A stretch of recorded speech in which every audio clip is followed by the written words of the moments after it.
Eh bien, je vous propose que l'on commence cette table ronde. L'industrie 4.0 est-elle une chance ou, il va falloir que je retienne le titre par cœur parce qu'il vient de changer, ou un danger pour les PME? C'est la question que l'on va essayer d'aborder avec un panel d'intervenants d'horizons multiples et variés. Je ne vais pas tous vous les présenter, ils ne vont pas tous se présenter en bloc, puisque ça ferait à peu près la moitié du temps qui nous est imparti. En gros, nous avons des gens du Big Data, puisque l'industrie 4.0 est concernée par cela, des gens de la recherche et des réseaux internationaux. On a des contacts avec la Chine, vous verrez de qui il s'agit. Nous avons la présence de catalyseurs de PME soutenus par l'État. Et nous avons évidemment quand même un pauvre représentant des PME qui font le tissu de ce salon. Voilà, le but de la séance est certainement banal, mais je trouve nécessaire de le rappeler, c'est de nouer des contacts qui vont vous être utiles dans votre business de tous les jours et dans le business de ces gens-là également. Donc n'hésitez pas, préparez-vous, nous allons tenir le crachoir un petit moment et juste derrière, c'est vous que je vais solliciter, donc préparez vos questions, profitez de ce que l'on est là, pas seulement pour voir les gens entre quatre yeux après, mais pour en faire aussi bénéficier les autres dans un travail communautaire cher à nos pays. Pour commencer, eh bien, je vais choisir une victime qui va être le représentant d'une PME, Monsieur Dario Della Corte, à l'industrie 4.0. Et profitez-en pour vous présenter. Est-ce que c'est déjà une réalité pour vous? Qu'est-ce que vous pouvez nous en dire? Alors, bonjour à tous, mon nom est Dario Della Corte de Rolomatic. Alors oui, c'est une réflexion qu'on fait depuis quelques années. C'est important en tant que PME suisse de rester aussi à la pointe de la technologie vis-à-vis de la concurrence aussi étrangère. On vend aussi plus cher, donc on doit aussi se montrer innovant dans ces domaines. Donc c'est quelque chose où on est très attentif. Et est-ce que c'est déjà les technologies que vous avez implantées, développées? Est-ce que vous avez déjà une roadmap où vous savez exactement qu'est-ce que vous avez besoin, qu'est-ce que vous cherchez finalement aussi dans ce salon? Alors il y a des choses qui sont déjà faites, qui sont en production chez les clients, bien sûr. On parle de choses simples comme du monitoring, d'aide à aider la productivité de nos machines, à comprendre mieux ce qui se passe, des intégrations avec des ERP, des systèmes externes qui ne sont pas les nôtres. Et puis bien évidemment on a une roadmap, les choses changent très, très rapidement dans ces domaines d'informatique, donc on essaie de garder une roadmap de 6 mois, une année, et puis de voir aussi à long terme les idées un peu plus farfelues des fois qu'on pourrait avoir effectivement. Donc vous êtes amené à collecter des données, sans prendre des grands mots comme Big Data. Qu'est-ce que vous en faites? Est-ce que vous avez des opérateurs qui transmettent ces informations? On va peut-être demander aux opérateurs qui sont là. Je ne sais pas lequel des deux voudrait prendre la parole.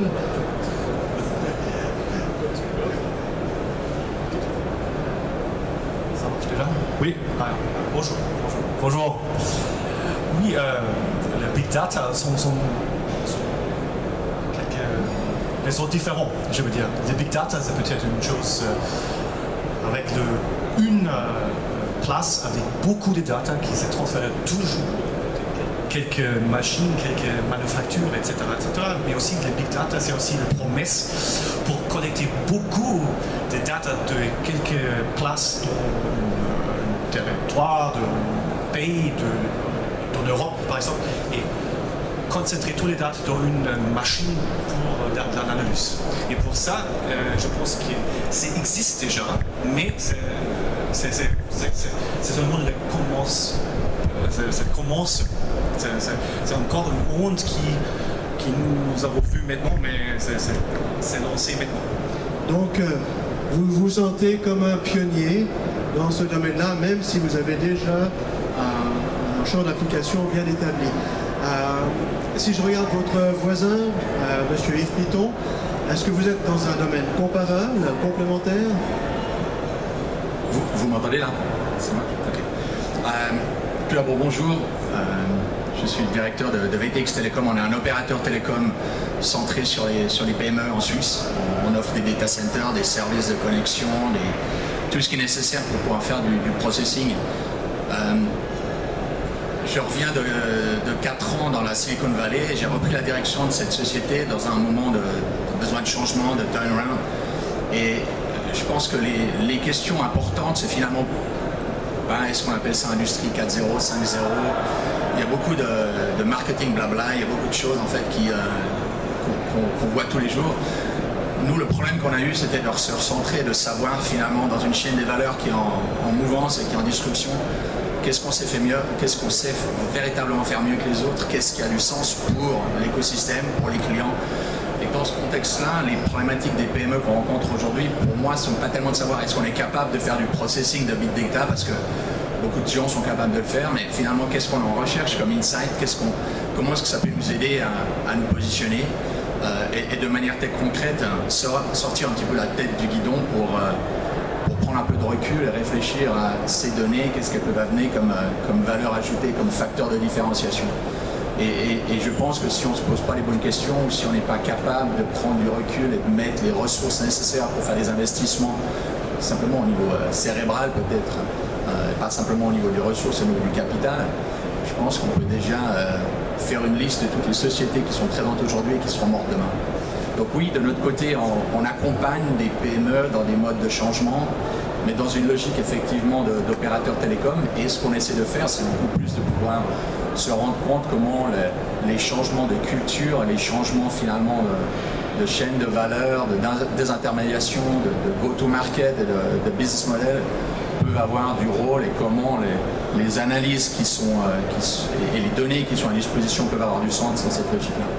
Donc c'est vrai, j'aime bien un peu ce côté où on réfléchit sur du long terme. De notre côté, on a dû faire des changements radicaux de notre côté pour pouvoir nous adapter. Et on n'a pas fait du marketing bullshit au niveau de la présentation et du wording et de la nomenclature de ce qu'on avait comme challenge avant. Est-ce que je réponds à ta question partiellement? Oui, très bien.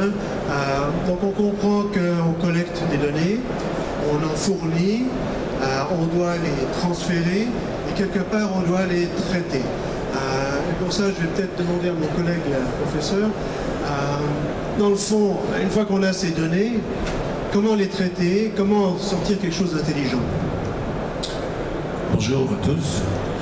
Je voulais juste signaler que j'appartiens aussi à un centre de recherche qui s'appelle le CSEM, qui a son stand de l'autre côté, si ça vous intéresse, qui est spécialisé dans tout ce qui est électronique et traitement à très basse consommation, et qui est situé à Neuchâtel. En ce qui concerne le traitement, aujourd'hui, on arrive à faire des choses absolument bluffantes, il faut le reconnaître. Ça nécessite effectivement beaucoup de puissance de calcul. Mais en gros, aujourd'hui on parle d'intelligence artificielle, et c'est en gros des techniques qui permettent d'enregistrer une fonction de transfert. On leur donne un certain nombre de données, on leur dit ces données représentent ceci ou cela, et la machine est capable d'enregistrer une fonction de transfert, ce qui fait que si un jour on lui présente une donnée, elle est capable de la classifier. L'exemple qui est donné très souvent, c'est l'exemple de reconnaissance de visage, mais si on l'applique dans l'industrie, ça peut être de la reconnaissance de défaut, par exemple. On a aussi un exemple qui a été rapporté dans la presse très récemment, excusez-moi, qui est l'exemple de la reconnaissance des mélanomes, où la machine est plus efficace. Donc on a un changement. Aujourd'hui, finalement, qu'est-ce qu'on a de plus? C'est qu'on est capable de prendre des données, on est capable de les mesurer, on est capable de les stocker, et comme l'a dit M. Piton, il s'agit de savoir ce qu'on en fait. Mais ce qu'on est aussi capable de faire, c'est s'il y a quelque chose dans les données, c'est clair que, comme on dit en anglais, garbage in, garbage out, c'est-à-dire que s'il n'y a rien de données, on n'en tirera rien. Mais s'il y a des choses à trouver dans les données, on peut, par ces techniques dites d'intelligence artificielle, mais qu'on appelle nous d'apprentissage, arriver à retrouver des informations. Et franchement, c'est bluffant. On a un changement de paradigme qui est extrêmement intéressant, et c'est ce qu'on peut faire aujourd'hui. Je ne sais pas si ça répond à votre question. Alors partiellement, ce que j'entends là peut tout à fait être local.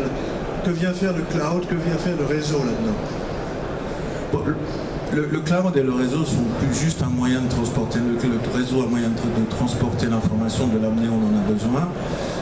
Ce qu'il faut savoir, c'est que le cloud et le réseau, je vais peut-être m'aliéner mon camarade de VTX, mais c'est pas nécessaire. Aujourd'hui, c'est le moyen le plus simple de récupérer l'information parce qu'on n'a pas besoin de se mettre d'accord avec le voisin sur la compatibilité entre les formats. J'ai des données d'un type, j'ai des données d'un autre type, on les flanque dans le réseau et après on arrive à les convertir. Mais avec ces techniques d'apprentissage prennent un temps fou à être entraînées, mais les utiliser peut être fait sur des bidules qui ont la taille d'une montre et qui utilisent l'énergie d'une montre. Donc on n'a plus besoin de transporter l'information jusqu'au cloud à terme. Mais je parle de long terme là. Alors je suis sûr que le voisin a quelque chose à dire, parce que quelque part, en étant plusieurs, n'étant pas plus fort, est-ce que l'on n'apprend pas mieux en étant plus nombreux? Merci Eric. Bonjour à tous, donc directeur de l'OPI, l'Office de la promotion des industries et technologies, donc un organisme de l'État de Genève qui est là pour promouvoir et accompagner les PME dans leur transformation de l'écosystème industriel. Juste un point aussi, quand on parle de risque ou de danger ou d'opportunité, clairement oui, c'est une opportunité et c'est quelque chose sur lequel on doit vraiment tous aussi rendre conscient que la transformation 4.0 est importante et primordiale. On doit vraiment avoir l'ouverture d'esprit de se dire l'environnement il change, et ça vous en êtes tous conscients au quotidien, soit en tant qu'individu dans la société, soit en tant qu'industriel. Ce que je veux juste élargir aussi, c'est le fait de dire industrie 4.0 certes, mais parlons plutôt de transformation 4.0. L'environnement change énormément. Je peux prendre des exemples qui peuvent toucher des personnes qui sont ici sur celui de l'horlogerie. Aujourd'hui, on parle de manque de visibilité sur le portefeuille de commandes, de production, etc. On parle de variabilité finalement des ordres de fabrication, et c'est des choses qui n'étaient pas existantes encore il y a 18 mois ou 24 mois en arrière. Aujourd'hui, le milieu de la sous-traitance dit j'ai moins de visibilité et en plus j'ai plus de variabilité. Puis on dit c'est normal puisque le monde a changé, le monde de la consommation des montres mécaniques de luxe a changé. Aujourd'hui, on n'est plus sur du push-pull market, on est vraiment sur la personnalisation, sur des produits qui soient adaptés finalement, et le client veut être décideur sur son produit. Ce qui fait que ça change toute la chaîne de valeur finalement. Et ça demande quoi à la PME, à la petite entreprise? C'est d'être beaucoup plus agile et flexible. Alors on entend des termes comme le lean manufacturing, le lean development, etc. Oui, c'est des moyens d'optimisation. Et ça fait partie aussi d'une transformation 4.0. C'est comment est-ce que je peux changer ma structure de manière organisationnelle et aussi humaine. L'industrie 4.0, oui, c'est aussi un sujet sur les technologies. De dire, tiens, est-ce que ma CNC conventionnelle pour usiner des pièces, elle pourrait être remplacée par de l'additive manufacturing, de l'impression 3D? Est-ce que finalement les robots collaboratifs sont aussi une solution, etc. Et toutes ces notions-là, elles interagissent aussi sur mon entreprise, ma structure. Est-ce que j'intègre une nouvelle technologie? Est-ce que les expertises et compétences de mes collaborateurs sont encore assez importantes pour répondre à ces besoins-là? Donc il y a ces notions aussi d'employabilité, de formation, d'avoir les formations adaptées. Et bien entendu, autour de tout ça, il y a la notion de données. Des données, on en collecte tous les jours, ce qu'on vient d'entendre. Demain, peut-être dans l'horlogerie, ben oui, c'est du machine learning qui fera du contrôle à 30 cm à l'œil nu, comme aujourd'hui fait un opérateur, et qui va décider si la pièce est de bonne qualité ou pas, avec peut-être une décision finale. Et là, je rebondis sur la question d'Eric. Oui, la notion d'être ensemble, on est beaucoup plus fort. Ce qu'on est en train de mettre en place à l'OPE aussi, c'est des groupes de travaux communautaires. L'idée, c'est de travailler sur des sujets qui sont communs sur la transformation de l'industrie 4.0. Il y a des sujets qui vous touchent tous, et finalement, en étant plusieurs autour de la table avec des experts, qui soient des experts académiques, des experts industriels qui ont déjà acté ou subi, entre guillemets, la transformation, de partager ensemble. Et là, ceci pour répondre à un besoin. Quand on parle d'innovation aussi, l'innovation, c'est vraiment avoir une transformation d'idées en une valeur économique. Mais souvent, ce que me disent les PME, c'est que nous, on n'a pas les moyens et on n'a pas un département R&D de 50 ou 100 personnes qu'on peut l'avoir chez un Swatch Group, un Richemont, un Rolex, un Nestlé, etc. Et l'idée, en se mettant ensemble, en regroupant les expertises, on arrive à monter des projets de plus grande envergure. Et l'exemple que je peux donner là-dessus qui casse un peu ce modèle de j'ai pas l'argent et j'ai pas l'expertise, si on prend les projets InnoSuisse, donc les projets CTI anciennement, il y a 200 millions qui sont à disposition des PME. Mais la problématique, c'est que les PME ne vont pas aller chercher des projets à 1 million. Je parle d'une PME de 8 ou 10 personnes. Souvent, c'est plutôt des grands groupes industriels qui vont chercher ces projets-là. Pourquoi? Parce que sur un projet à 1 million, oui, il y a 500 000 francs qui sont octroyés au laboratoire de recherche par la Confédération. Les 500 000 francs, c'est l'entreprise qui les met 10% en cash, 50 000 francs et 450 000 en temps homme. Imaginez la PME de 10 personnes, c'est très compliqué de sortir 50 000 francs comme ça en cash. Aujourd'hui, ce qui fonctionne avec InnoSuisse, c'est les chèques CTI, qui sont passés de 7 500 à 15 000 francs. Et là, ce qu'on propose avec le pays, c'est de dire on se met ensemble, au lieu que ça soit une entité, une entreprise type Nestlé, je prends n'importe quel exemple, on a 10 PME qui sont ensemble. bah, du coup le projet 1 million, on peut aller le chercher. Ça fait 5 000 francs en cash chacun et 45 000 francs en temps homme. Et là, en disant, on crée une communauté, on est ensemble et on peut avoir accès à des projets de grande envergure, des projets avec les PFL, avec des experts industriels, on arrive à créer une communauté finalement qui peut aller toucher des projets de transformation industrielle sur des thématiques qui peut être aussi bien sur du machine learning de contrôle, qui peut être sur des lignes de production, de robots collaboratifs, automatisés, autocontrôlés, qui peut être aussi des sujets sur l'employabilité. De dire aujourd'hui j'intègre des robots collaboratifs, mais qu'est-ce que je fais de mes employés? Ces machines-là vont les remplacer. Je dois aussi les transformer, les accompagner. Donc vraiment pour répondre à la réponse, oui, ensemble on est plus fort et c'est important de travailler ensemble. Alors c'est intéressant parce que pour effectivement monter des projets, rien de mieux que la CTI, nos Suisses, ou des projets européens d'ailleurs. D'ailleurs on va revenir après là-dessus. Mais j'aimerais quand même juste revenir à la PME. Quand on parle de partager l'information, est-ce qu'une PME ne tremble pas en se disant mais où est mon savoir, où est mon entreprise? Est-ce que quelque part c'est l'entreprise qui m'échappe? Culturellement en Suisse, c'est un peu plus difficile de vouloir partager entre les entreprises, expérience faite. Il y a la possibilité de le faire. Après, sur 10 entreprises jusqu'à maintenant, on n'a pas réussi. Il y a des échanges qui se font sur 2-3 entreprises qui sont très bonnes, qui jouent le jeu, et puis ça commence à changer. Ils comprennent très bien que il est important, on n'est de toute façon pas concurrents. C'est clair, si on est concurrent, c'est compliqué, mais si on n'est pas concurrent, on est dans le domaine de la machine-outil, c'est possible. Par contre, c'est une mentalité un peu à évoluer. Ça change, mais expérience faite jusqu'à maintenant, c'est pas toujours évident. Mais c'est possible, on le fait. J'imagine bien qu'en tant que producteur de machines, c'est encore quelque chose qui est plus facile pour vous. Si un grand groupe achète vos machines, de voir de l'information partir, je comprends les réticences. Alors, un sujet aussi qu'on n'a pas trop dit, là on parle de récupération de données et tout ça, mais on ne parle pas de nos clients. Ça c'est ce qu'on aimerait faire, mais nos clients ne sont pas forcément d'accord. Et là on a un rôle à jouer selon moi en tant qu'entreprise suisse, on est neutre. On nous fait confiance, mais c'est sérieux, hein, c'est avéré. On nous fera plus confiance en tant qu'entreprise suisse que notre entreprise dans le monde, une entreprise américaine ou des choses comme ça. Donc on doit aussi jouer notre rôle là-dessus, puis être clair, signer un contrat, être clair exactement, on va récupérer ces données-là pour ces services-là, vous aurez ces bénéfices-là. Être vraiment très clair avec le client, parce que là, l'aspect de confiance est très important. Peut-être qu'au niveau des réseaux, vous avez aussi des choses à dire sur la sécurité? Bien sûr.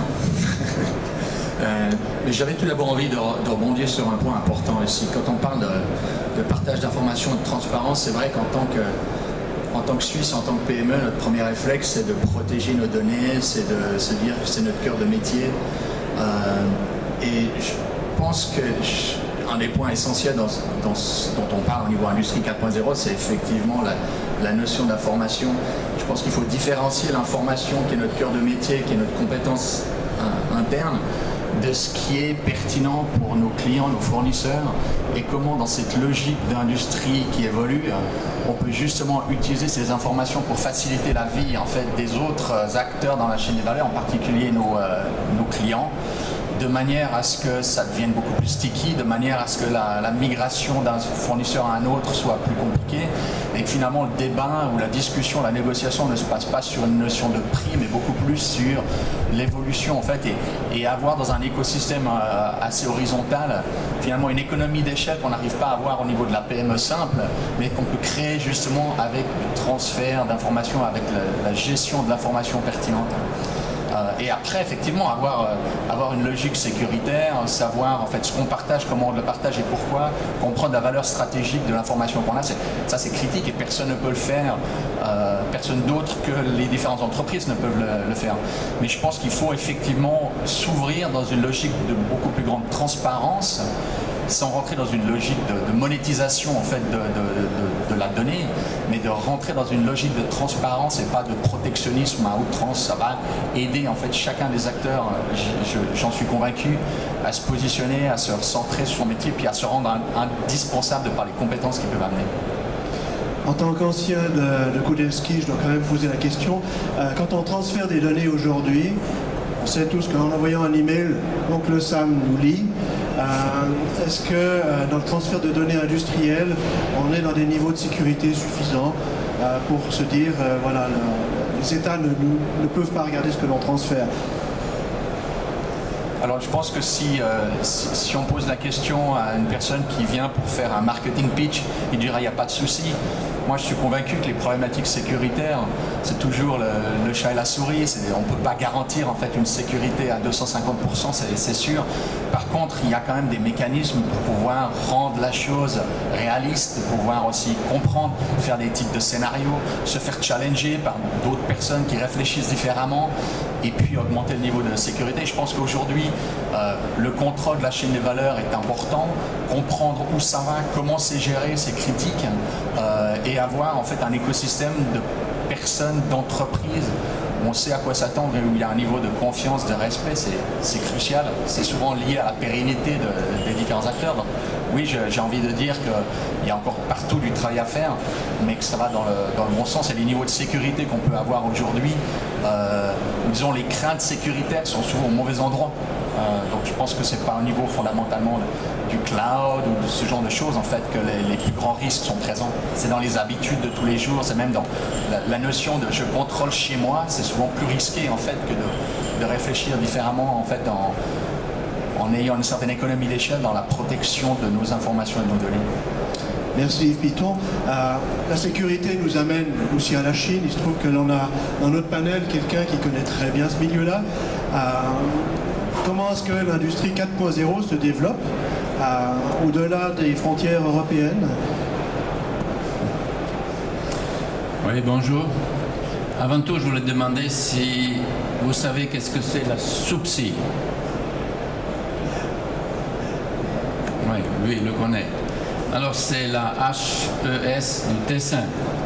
Alors, on parle italien là-bas. Mais on fait aussi le master en anglais et on a pas mal d'étudiants chinois qui viennent à faire ce master d'ingénierie en Chine. Avant d'être à la SUPSI, j'étais pour 17 ans aussi à la CTI comme expert. Alors je connais relativement bien le domaine, à présent ça s'appelle l'InnoSuisse. J'espère qu'il ne va pas trop changer. Parce qu'en effet, on a fait pas mal de bons projets pour les PME et je dois dire que bon, c'est vrai que peut-être les projets de 1 million, ils sont intéressants, mais il y a aussi des projets qui sont plus petits et plus abordables pour les PME. Pourquoi j'ai mentionné la CTI? Parce qu'il y a 10 ans, on a fait un programme qui s'appelait la CTI Chine. Et pour 5 ans, on a aidé les PME suisses à construire des collaborations industrielles et de recherche avec des partenaires chinois. Et je dois dire que d'un côté, mais ça c'était 10 ans, les plus préoccupés à se faire copier, c'était vraiment les Suisses. Et les Chinois, ils étaient beaucoup plus ouverts, pour des raisons que vous pouvez comprendre. Mais l'innovation, c'est la clé pour être toujours plus en avant des concurrents. Je dois dire que la sécurité, à présent, c'est un problème qui touche aussi les partenaires chinois. Si on regarde Huawei ou ZTE, ces deux énormes conglomérats qui nous touchent de partout, avec leurs serveurs, avec leurs logiciels. Et je dois dire que dans les derniers 5 ou 6 ans, j'ai participé à pas mal de conférences comme invité de représentants suisses sur l'industrie 4.0. Et je dois dire que je commence à en avoir un peu marre de 4.0. Je préfère beaucoup plus, cela que ça a été dit par les collègues aussi autour de la table, que le 4.0, c'est une composante de plusieurs technologies, mais aussi de façons de fonctionner différemment. Et je pense que le changement de paradigme, qui disait le collègue de Cotigny, c'est important, mais pas un changement de paradigme essentiellement technologique, mais vraiment de façon de fonctionner, de travailler, de se connecter avec les autres acteurs de la chaîne de la connaissance. Si vous voulez, je peux vous parler encore plus de la Chine, mais je pense que ça pourrait durer longtemps. Je connais la Chine depuis 1991. La première fois que je suis allé en Chine, c'était avec un programme de la Commission européenne à laquelle la Suisse pouvait aussi participer. Et c'était dans le domaine de cela qu'on appelait une fois le CIM, Computer Integrated Manufacturing. Aujourd'hui, vous l'appelez Industrie 4.0 naturellement. Les mots changent, mais en fait, cela qu'il y a derrière, c'est un changement d'attitude vis-à-vis de comment on introduit certaines technologies. Merci d'avoir recadré la sémantique, effectivement 4.0, 2.0, enfin c'est tous des chiffres bateaux, c'est des mots bateaux comme nano fut un temps, bio fut un temps, voilà. Alors on a eu un aspect sur la Chine, peut-être que l'on va regarder aussi par rapport à l'Europe, comment ça se passe puisque nos interactions avec l'Europe sont quand même plus nombreuses, plus fournies. Eva ? Plus proches aussi. Eva Servoli, bonjour, conseillère pour les entreprises de Genève qui souhaitent se lancer dans les projets européens d'Horizon 2020. Et donc, oui, c'est un peu mon court métier de rapporter et rapprocher la Suisse aux opportunités européennes, notamment l'industrie 4.0 où vient la connectivité, l'intégration des nouveaux modèles de business et des façons de travailler, d'interagir homme-machine. Elles sont vraiment le cœur des préoccupations, mais aussi c'est aperçu comme un enjeu et une super opportunité de retrouver une position prioritaire de l'Europe dans le reste du monde. Donc notamment c'est là dans la manufacture avancée, la technologie, la sécurité, la cybersécurité, la mobilité des nouvelles générations que l'Europe voit vraiment son futur et se positionne des pointes par rapport à la concurrence que la Chine et les États-Unis sont en train de jeter. Et là, surtout, c'est très bien l'industrie, mais c'est aussi très important pour la vision de la Commission européenne de mettre vraiment la personne humaine, l'homme, la femme, au centre de cette innovation et cette transformation digitale, parce que ça ne doit pas être comme dans le passé, que les gens ils doivent s'adapter à la transformation, mais c'est vraiment une transformation qui s'est désignée sur la centralité de la personne humaine et de l'environnement, des ressources environnementales. Donc une opportunité pour un futur meilleur où vraiment une qualité de vie en poursuivant de qualité en Suisse. Là, c'est vraiment une qualité à la large échelle. C'est une qualité de vie que ça doit amener une progression, une croissance économique, mais vraiment en parallèle avec une croissance de notre bien-être.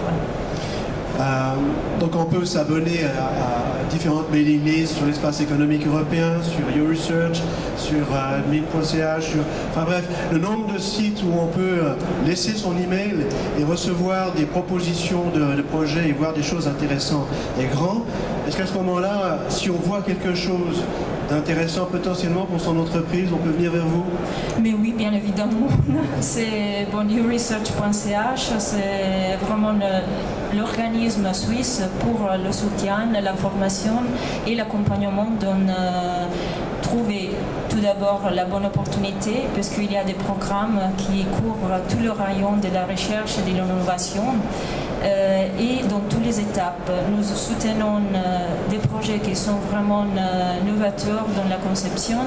Je pense que vous êtes tous connaissance de Human Brain Project et Graphene, que ce sont les grands flagships. Ce sont des projets à milliards financés par la Commission européenne sur une longueur de 10 ans. Et là, nous sommes actuellement dans la phase de préparation de le prochain flagship, qui c'est vraiment sur le quantum, les technologies quantiques. Donc voilà la sécurité. Et Genève a une place vraiment des pointes, dans le sens que l'Université de Genève et idée quantique, que j'imagine vous connaissez tous, elle est vraiment dans le comité de pilotage de cette initiative à 1 milliard. Dans les règles de financement, il faut aussi retenir que l'Europe peut financer des entreprises, ce que la Suisse ne fait pas. Voilà, mais pour les détails, on peut venir vers vous, ça on a bien compris. Puisqu'on parle d'Europe, on pourrait se poser la question des frais de roaming. Voilà, il se trouve que j'ai un téléphone. Chaque fois que à Genève, vous connaissez la situation particulière, c'est 4 km avec la Suisse et le reste avec l'Europe. Comment ça se passe au niveau de la transmission internationale de données? Je prends ça. Ouais. Encore, je ne vais pas exactement expliquer qu'est-ce que c'est Heliot. Hein. Pour ça, nous sont les opérateurs de réseaux d'objets connectés en Suisse exclusifs dans la technologie Sigfox. Nous sommes les opérateurs, les fournisseurs et les propriétaires de ces réseaux. Et Sigfox vraiment, c'est une technologie, ça existe déjà mondial. 46 pays, et la Suisse c'était le dernier pays qui avec nous en fait entrait dans ce réseau européen. Par exemple, les résultats pour le PME, pour tous les startups en Suisse par exemple, c'est une chose, je sais, une entreprise en Suisse allemand faire beaucoup de sensors, d'apparatus pour faire quelque chose dans l'agriculture, etc. Mais ce n'était pas possible pour offrir leurs produits dans le monde parce que ce n'était pas possible d'utiliser une technologie qui marche, je veux dire, seamless en tout le monde. Parce que la connectivité, c'est très important. Pour ça, quelquefois, c'est nécessaire qu'une entreprise fasse une décision technologique et prendre une technologie qui fait possible vendre cette solution qui peut-être s'est développée en Genève, en Vaud, mais dans tout le monde, tout de suite. La scalability, ouais, c'est super important. Mais par exemple, en cas de notre réseau, ça n'existe pas de roaming. C'est seamless. Si vous start-up avec une connexion, avec un objet très petit en Suisse, ça marche en Australie. Voilà. Mais alors, est-ce que j'ai besoin d'un générateur mégawatt sur ma machine-outil? Je me mets à la place de Rolomatic, je vends ma machine en Finlande, je veux collecter les données en Suisse. Quel est le niveau d'énergie qu'il faut pour que ça marche? Oui, c'est très petit.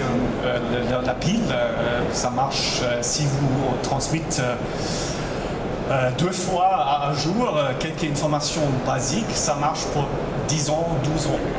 Et en Allemagne, par exemple, ce sont quelques compagnies qui, Bosch par exemple, qui incluent le sensorique et cet mécanisme dans quelques lines of products pour voir l'information de leurs produits en Afrique du Sud, par exemple. Michelin, etc. Mais voilà.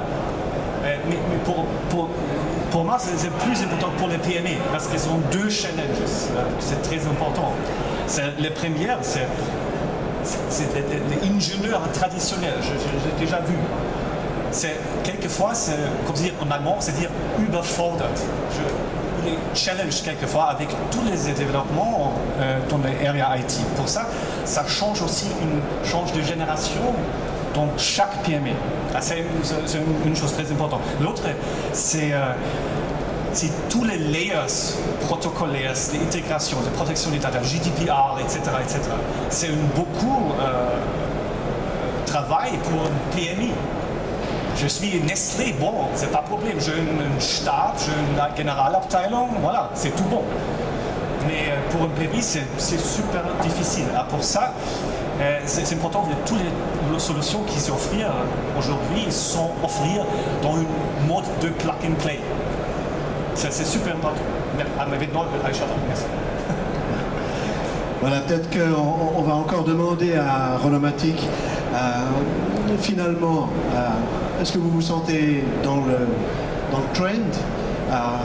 Est-ce que vous avez des besoins identifiés? Est-ce que vous avez un appel à faire aux personnes qui sont dans la salle en se disant mais voilà, j'ai besoin de ceci, j'aimerais... Voilà. Est-ce que quelqu'un peut m'aider ou je sais pas, qu'est-ce que vous en pensez? Alors de l'aide, on cherche toujours de l'aide externe, hein. Comme on a dit, c'est vrai qu'une PME ne peut pas prétendre de vouloir faire tout elle ou tout développer elle. Et c'est ce qu'on fait, on collabore beaucoup avec Yashark. On a ouvert cette année un bureau à l'EPFL, donc là on va de l'avant, puis on essaie de voir comment aussi intégrer mieux les étudiants, essayer de chercher les bonnes personnes. Donc ça on le fait. Après pour trouver d'autres entreprises, c'est parfois un peu compliqué parce que on a dit Industrie 4.0, il y a tout le monde qui en parle. Trouver le bon partenaire n'est pas toujours évident. Et actuellement, ça c'est une grosse difficulté. On trouve des partenaires pour certaines parties, qu'on a confiance, mais il y a beaucoup de blabla qu'on a dit, mais concrètement, quand on va discuter et puis voir ce qu'ils peuvent amener et tout, c'est pas toujours évident de trouver les bons partenaires. Alors c'est bien pour ça qu'il y a des salons comme EPHJ, EPMT, SNT, parce que le virtuel c'est bien, se voir, ça consolide sérieusement les choses. Donc on est là pour ça. D'ailleurs, avant que j'oublie, dans l'après-midi, il y aura d'autres conférences sur 4.0. Vous êtes bien sûr invités. Et d'ailleurs, notre conférencier de Chine et du Tessin, qui aime tellement le 4.0, se fera un plaisir de continuer sur la thématique cet après-midi. Mais le temps est aux questions. Est-ce que vous en avez? Profitez, les gens sont là pour vous. Joël Brock de la société MPDV. Il y a une chose qui fait partie, à notre sens, de l'industrie 4.0, c'est ce qu'on appelle le MES, Manufacturing Execution System. Il n'en a pas été question. Est-ce que l'un d'entre vous pourrait nous dire quel futur il voit pour cette technologie, pour ce type de logiciel? Non, mais vraiment, les questions de système logiciel, etc., c'est comme c'est possible de faire une tracking de chaque étape du process de manufacturing. Et ça inclut là le stockage, le transport, la logistique, mais aussi chaque site, la performance d'une machine, par exemple. Et idéalement, c'est tout intégré en une plateforme. Et quand cette plateforme s'est concernée seulement avec un site particulier, par exemple votre site de fabrication, voilà. Mais c'est toujours, chaque manufacture, c'est dans un centre, dans un site supportif. Et c'est absolument important que ce site c'est inclus dans l'optimisation, dans le processus d'optimisation, de connaître qu'est-ce qui se passe en chaque étape toujours. Et pour ça, je pense que ce n'est pas une chose locale, vraiment c'est national, c'est peut-être européenne, plus grand. Et ça c'est le futur, vraiment. Et pour faire aussi, parallèlement, faire une protection de intellectual property. C'est encore un truc. Et je ne parle pas au cyber security, oui, à attaque, etc. Voilà. Et pour ça, c'est nécessaire un set de technologies qui sont complémentaires pour chaque étape. Les sensoriques, les piles pour les sensoriques, la connectivité, le cloud, etc. Et pour un PME, c'est un grand but pour faire finalement. Pour ça, mais c'est nécessaire. Peut-être un commentaire supplémentaire qui vient pas d'un expert de ce type de technologie, mais nous on est beaucoup plus en fait à aider, à soutenir en fait les entreprises qui s'attendent de pouvoir faciliter ce transfert. Pour moi en fait, au niveau du futur, c'est typiquement un type de technologie, un type de disruption où on sous-évalue l'impact que ça aura sur notre monde et on surévalue le timing pour l'adoption de ce genre de technologie. Et c'est typiquement ce genre de thème, que si vous le mettez sur la table dans un meeting de direction, je suis quasiment sûr de toutes les sociétés de la région, ça va être une discussion émotionnelle, religieuse, pour savoir si oui, si quand, etc. Et c'est le meilleur moyen de faire en sorte que votre meeting de direction parte en vrille. Et par conséquent, de mon côté, et c'est des sujets qui me tiennent souvent très à cœur, il y a une notion en fait d'innovation qui est, je dirais, peut-être un peu plus incrémentale, qui est plus technologique. En Suisse, on aime bien ce genre de choses. On fait de la nouvelle machine-outil, on fait des nouvelles fonctionnalités, on fait des nouvelles choses. Quand on veut le faire bien, on prend les bonnes personnes, on rajoute un peu de budget, mais finalement, on ne change pas radicalement notre mode opérationnel. On est assez en confiance, on se sent à l'aise, on ne voit pas ça comme un risque, on voit ça comme une opportunité de se différencier, etc.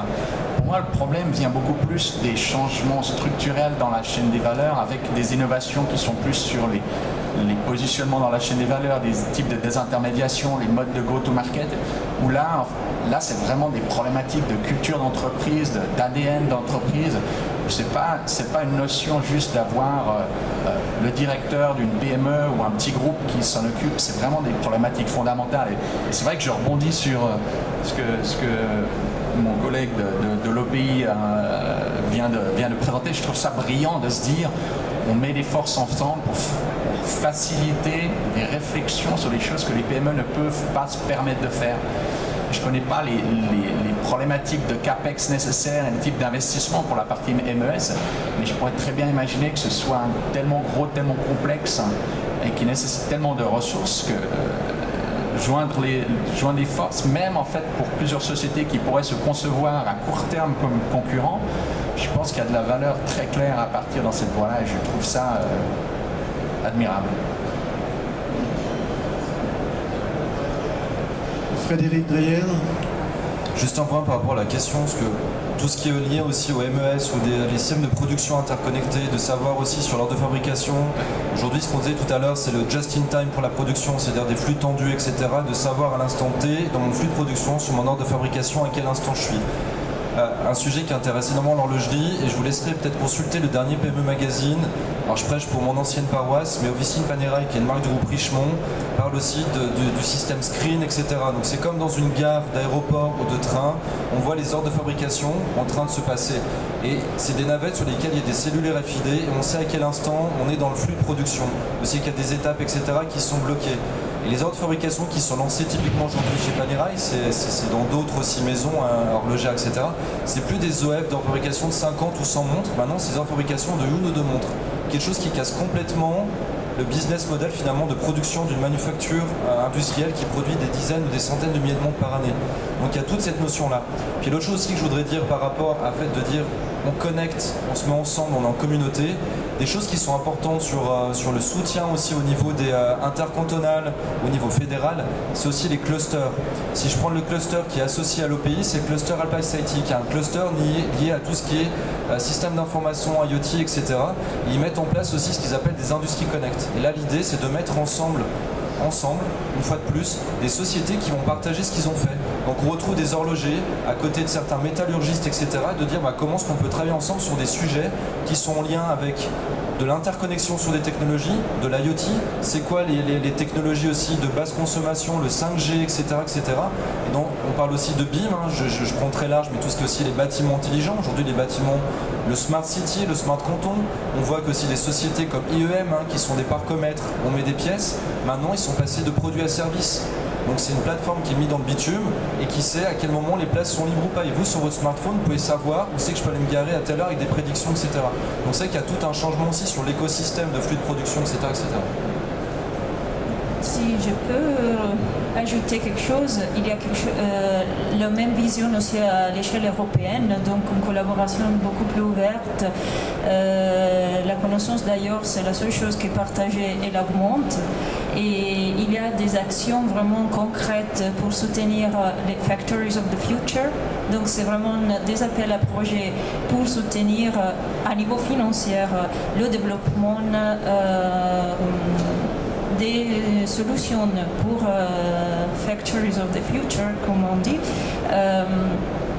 Donc il y a des millions à disposition pour chaque projet pour collaborer avec 3 pays européens au moins.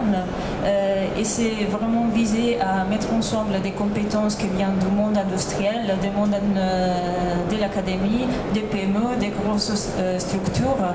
Il y a aussi des hubs qui viennent en train de se construire de plus en plus, où des grosses structures, des centres de compétences mettent à disposition des petites PME ces compétences, ces infrastructures pour soutenir le développement et l'intégration de la digitalisation, le passage dans une petite structure qui sinon n'aurait pas la force.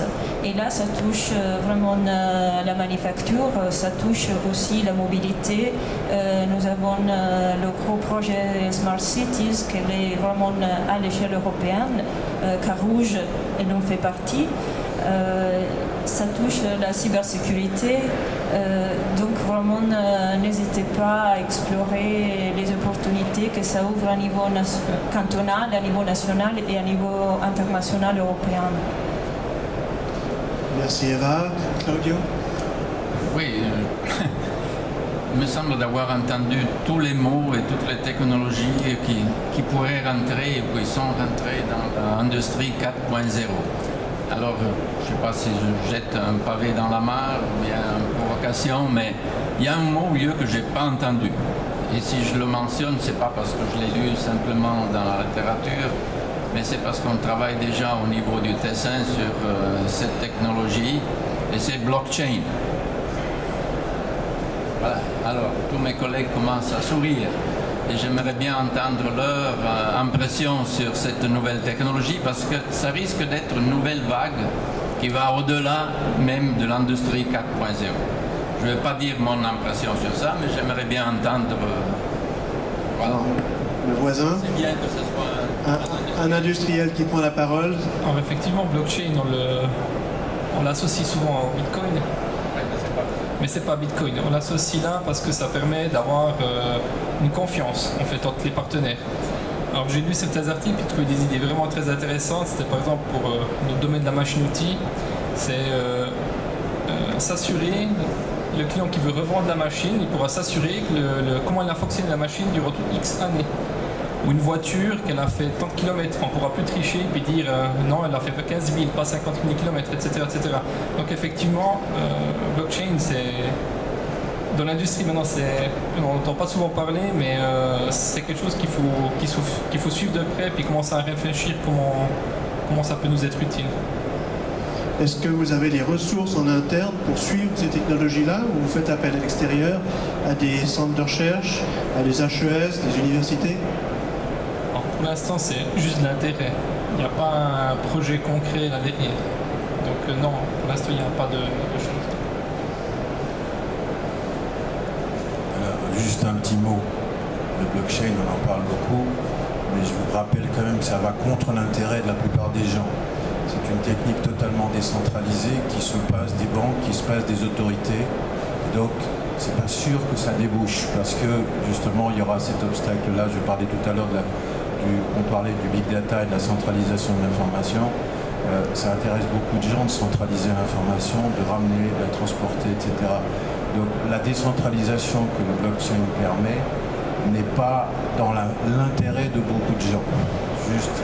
Et les techniques, ce que le blockchain permet de faire, on peut le faire autrement aujourd'hui.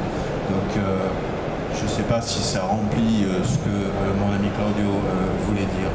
Je voulais juste mentionner, mon voisin a parlé du cluster ALPICT. Il y a 4 clusters dans la région. Vous connaissez peut-être Micronarc parce que vous êtes dans le domaine. Il y a ALPICT, on en a parlé. Il y a BioAlp. Je suis pas bon. Okay. Et il y a CleanTech Alp. Mais il y a aussi une structure qui peut beaucoup vous intéresser qui s'appelle Alliance, qui est aussi dans la région, qui sert à mettre en relation les PME avec les instituts de recherche.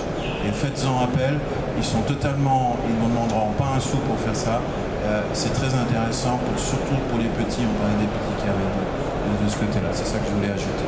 Et du coup, pour la propagande sur les instituts, il y a aussi le GCC où Rania ici, c'est le Geneva Creativity Center, qui est aussi le lien entre les universités genevoises, tous les laboratoires et les industriels. Donc c'est vraiment pour mettre en avant, et c'est ce qu'on disait tout à l'heure quand on parle de communauté, c'est aussi de faire sortir le nectar des laboratoires. Je reviens encore sur le PME Magazine que j'adore.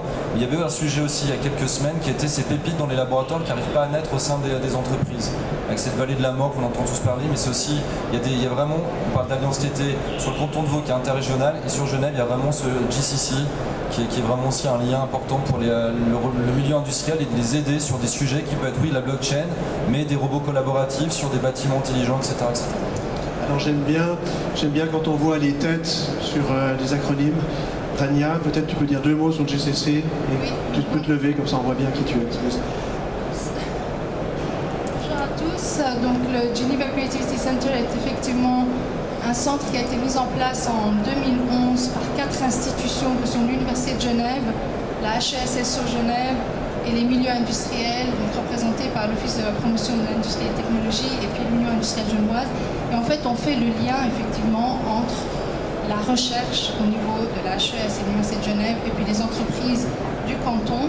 On organise des événements sur des thématiques porteuses pour les entreprises et où il y a les compétences et les savoir-faire dans nos hautes écoles. Et puis on est à disposition, on a également un subside pour des études de faisabilité d'une idée innovante entre un groupe de chercheurs ou un chercheur et une entreprise pour démarrer une étude et puis qui puisse donner lieu à un projet de plus grande envergure comme InnoSuisse ou les fonds européens. Donc on est à disposition, on est à Plan-les-Ouates, on est situé proche de la Fongite et puis de l'OPI, et puis on répond à vos questions quand vous voulez. Vous êtes les bienvenus. Merci. Bonjour, Philippe Nash, conseiller en innovation chez Alliance. Alliance est donc un programme de liaison industrielle, comme M. Lecotini l'a mentionné. Je profite de me faire voir, si vous permettez l'expression, pour vous dire que si vous voulez qu'on en discute après le panel, je me tiens à votre entière disposition. Merci. Oui, juste pour complémenter sur la blockchain, c'est un sujet aussi qui m'intéresse. C'est pas du tout pour aller en frontal, mais oui, pourquoi ça peut remplacer, tuer des banques, etc. Mais il y a toute une notion de chaîne de valeur, de traçabilité, de protection, etc. Et ce qui est important, là, je décroche du message sur la blockchain, et c'est ce que j'aime bien dire aussi, c'est qu'il y a des statistiques, paraît-il, on m'a dit ça pendant une interview, que d'ici les 3 prochaines 5 années, plus de 80% des emplois vont disparaître, ce qui est totalement faux. Les emplois vont se transformer, il y a une création d'emplois, une création de valeur sur d'autres sujets, etc. Et c'est une notion aussi de transformation. Quand on parle de robots collaboratifs, certes, mais ça amène d'autres besoins, d'autres expertises. Et là, c'est aussi l'enjeu des industries, et je parle aussi à l'échelle du niveau du canton, de l'État ou de la Confédération, c'est cet accompagnement de transformation aussi de cet écosystème industriel, mais de l'individu au sein de la société. Et ça, c'est des sujets qui sont primordiaux, et aussi de recentrer l'individu au sein de la communauté industrielle. Thomas? Oui, merci. Un commentaire dans le contexte de blockchain, pas direct, mais c'est la question de l'environnement. Parce que aussi, je pense que toutes les questions de digitalisation, d'industrialisation 4.0, etc., c'est encore des dates, beaucoup de dates, analyse des dates. Ça tout, c'est de l'énergie qui se consomme dans ce contexte. Pour le blockchain aussi, je pense que c'est beaucoup de consommation d'énergie associée, comme je comprends. Et pour ça, c'est aussi une question pour nous tous. C'est tout nécessaire en fait, parce qu'il existe quelques études je pense c'est Shell, pour combien de cette information qui est available aujourd'hui, c'est nécessaire, c'est utilisé pour les décisions de management, toujours, chaque jour. Beaucoup des informations en fait, c'est bon, mais c'est pour les poubelles, je veux dire.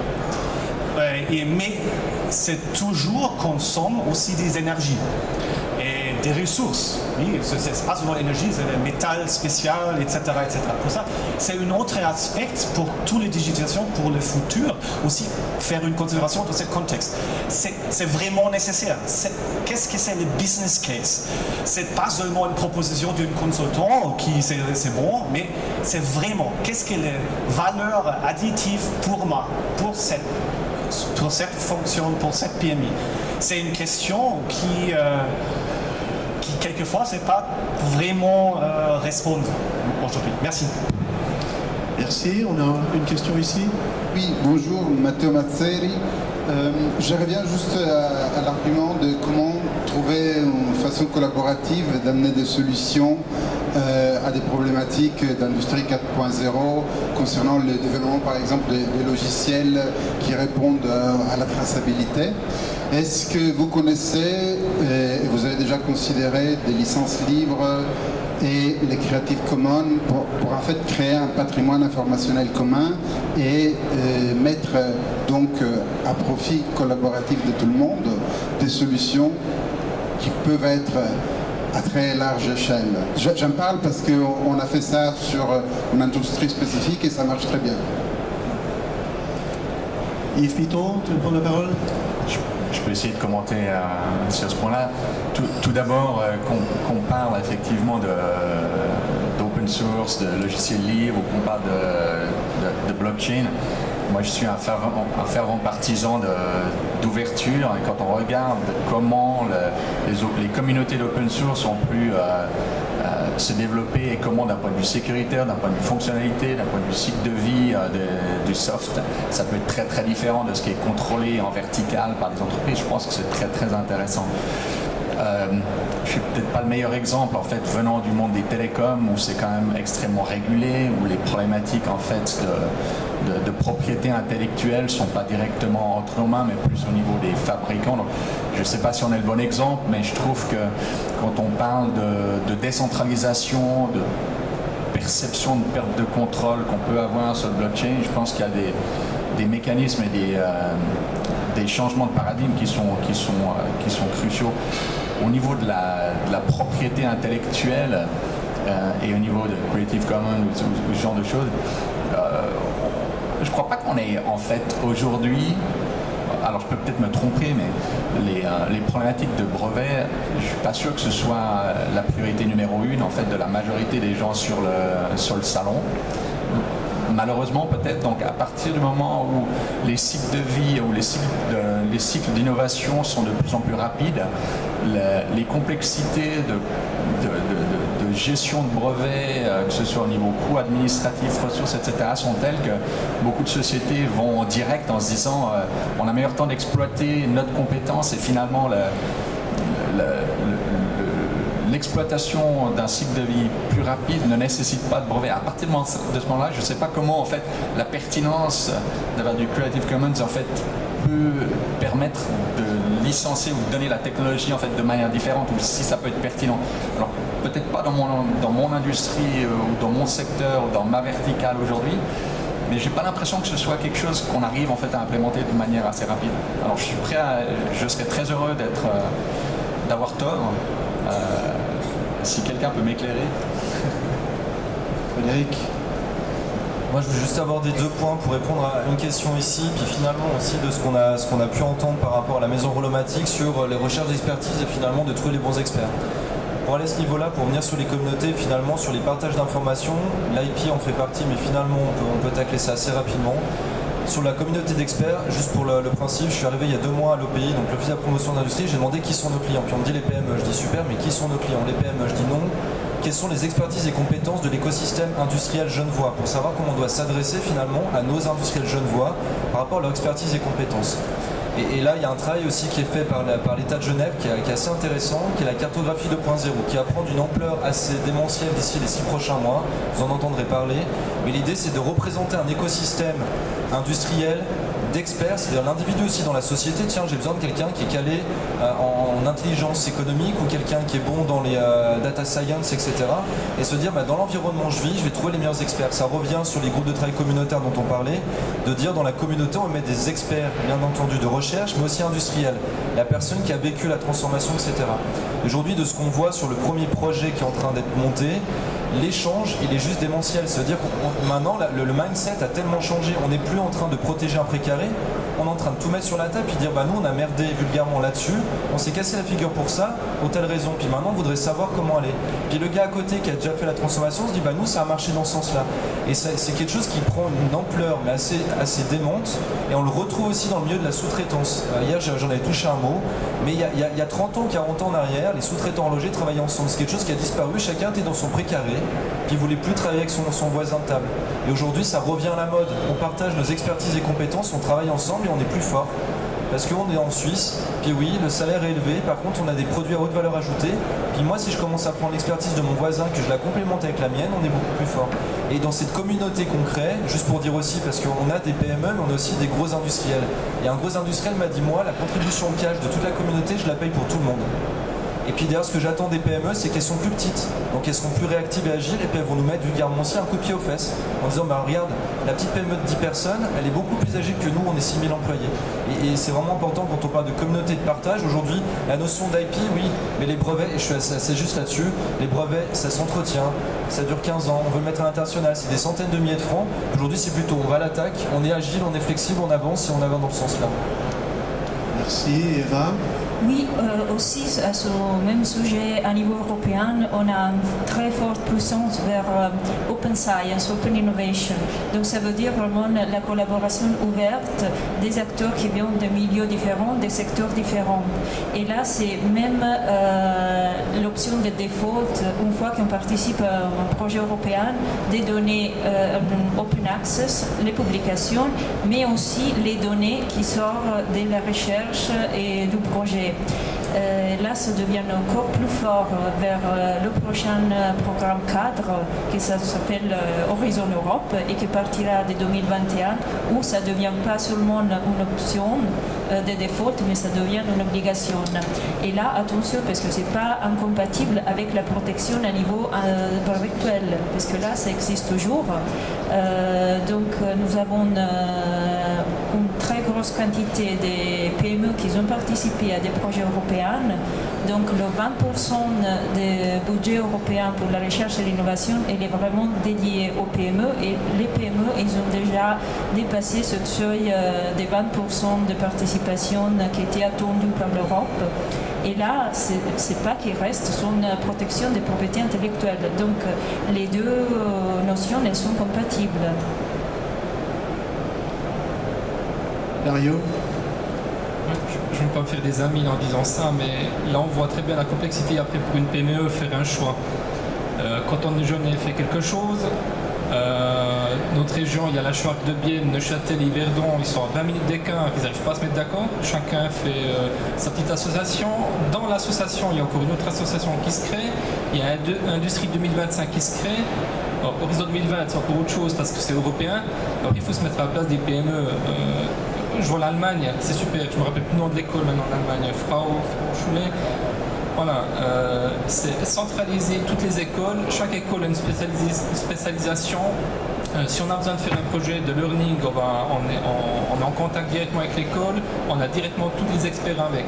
Et puis là en Suisse, sur un petit pays, on arrive encore à faire comme la confédération. Donc, communes, cantons, puis entre communes, il y a des taxes différentes, etc. C'est la même chose avec ces organismes. Et puis j'en profite puisque vous êtes là, est-ce que peut-être vous pouvez un peu améliorer les choses parce que là c'est drôlement compliqué. Moi je suis assez fan de ce qui vient d'être dit, parce que oui c'est un coup de pied dans la fourmilière. Ça fait 2 mois que j'arrive dans cet environnement-là, déjà pour comprendre où s'adresser, etc. Il y a une certaine logique. Et après c'est clair que quand on est une PME puis qu'on rentre dans un environnement où il y a des instituts, il y a des organismes qui sont là pour nous aider, c'est clair que c'est très complexe. Après le jeu qui me fait sourire aussi, c'est qu'on va voir comment ça va donner le tour sur ces groupes de travail communautaires, puisque je reviens sur ces GTC, on a des entreprises, mais je vais avoir 2-3 laboratoires. Et autour de la table, je vais avoir peut-être de l'EPIA, je vais avoir de l'EPFL, etc. Puis c'est voir aussi comment la synergie se met en place avec des laboratoires qui sont complémentaires. L'idée, c'est pas de créer des doublons, mais je suis assez d'accord que oui, ces fois, c'est très complexe et le chemin est très on va dire, semé d'embûches, etc. pour trouver le parcours. Et là, l'idée aussi, c'est la volonté aussi de l'État de donner visibilité. On a le stand, juste pour faire de la presse aussi, mais Genève Innovation. On a 12 entités qui sont là et on peut vous montrer la complémentarité en tant que PME sur du soutien d'accompagnement financier, business, technologique, etc. etc. Oui, c'est complexe, mais en même temps, quand on demande à papa et qu'on a un nom, on est content d'avoir maman ou tonton pour obtenir peut-être de l'argent.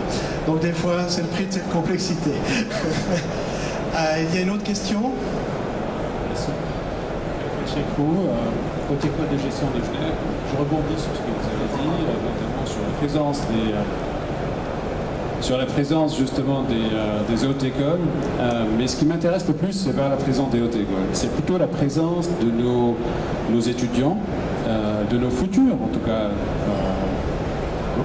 employés chez vous, quelque part. Ce qui nous intéresse, c'est de savoir un peu ce lien que nous, on essaie de garantir entre haute école et puis industrie, et de savoir quel genre de compétences, aujourd'hui, vous voyez, comme étant importantes, qu'il faudrait qu'on développe en interne avec nos propres étudiants pour que ces étudiants puissent être employables par la suite. Alors pourquoi je dis ça? Parce que ce que je vois encore dans l'industrie 4.0, c'est que des aspects technologiques. Et on parlait de changement de business model, changement en tout cas de chaîne de valeur, effectivement, mais qui changera également en tout cas tout l'écosystème, y compris également les activités annexes aux activités de manufacturing et les activités de production. Donc la question, moi, ce qui m'intéresse principalement, je forme des managers, et la question c'est quel genre de compétences vous voyez là-dedans? Est-ce que c'est des connaissances? Est-ce que c'est des savoir-faire? Est-ce que c'est des savoir-être? Et plus en détail, si vous voulez. Soft skills, hard skills. Qui veut répondre? Alors, je vais essayer de faire une réponse courte parce que j'ai 3 enfants. Il y a 2 ans, je suis rentré d'un certain nombre d'années de la Silicon Valley. Et je me suis toujours dit qu'en rentrant en Suisse, dans l'endroit où j'habitais, où j'avais ma famille, mes amis, et où je parlais la même langue, ça allait être assez facile et un atterrissage en douceur. Ça a été tout sauf ça. Et je vois aujourd'hui, du côté de VTX, on a un peu moins de 200 employés, donc on est une toute petite société, mais on a plus de 20 apprentis.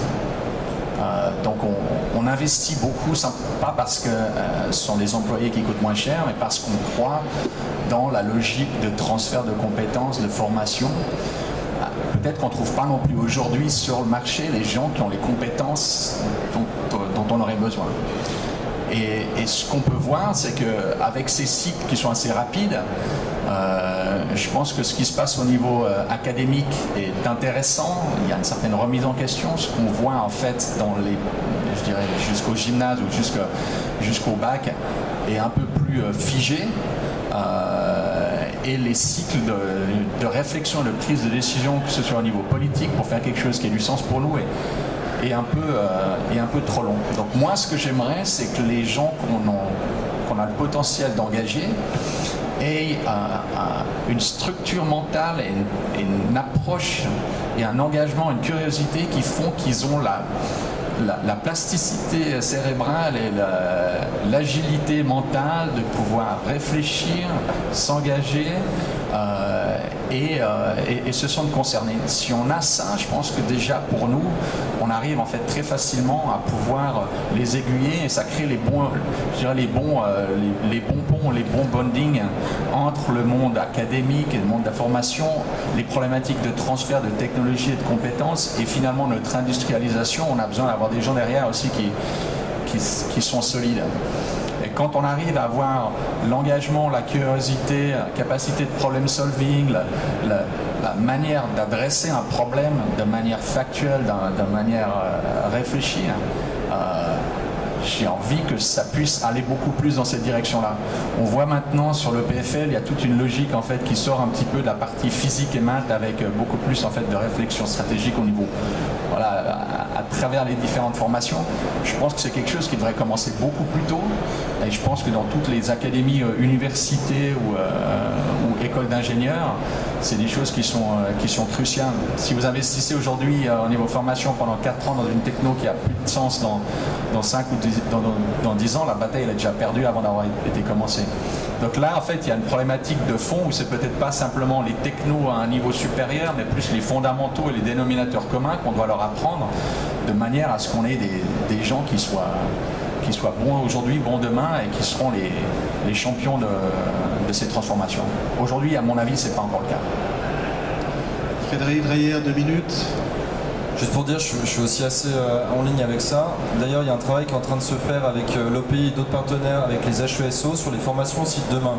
Aujourd'hui, la colonne vertébrale, c'est quoi de ce qu'on doit apprendre? C'est la notion de changement, la notion d'intelligence économique, de flexibilité, et vraiment de comprendre l'environnement dans lequel on vit. Et là, un point qui est important, si Eric l'a dit à base voix, mais c'est les hard skills et les soft skills. Les hard skills, c'est les compétences, expertises qu'on apprend aussi au cours de sa vie, mais les soft skills, c'est ce côté de malléabilité cérébrale, de pouvoir se renouveler. Et là, je prêche aussi pour la paroisse d'un groupe de travail communautaire qu'on a lancé sur l'employabilité et la formation.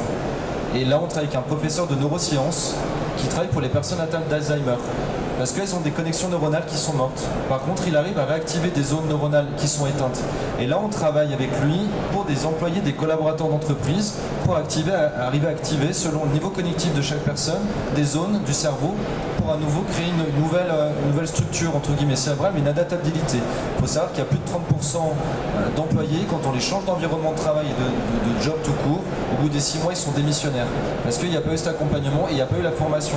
Donc il y a le hard skill, lui, on peut donner les compétences techniques, mais il ne faut pas oublier les compétences aussi soft et qui sont cérébrales. Donc voilà, je pense. Merci, Claudio.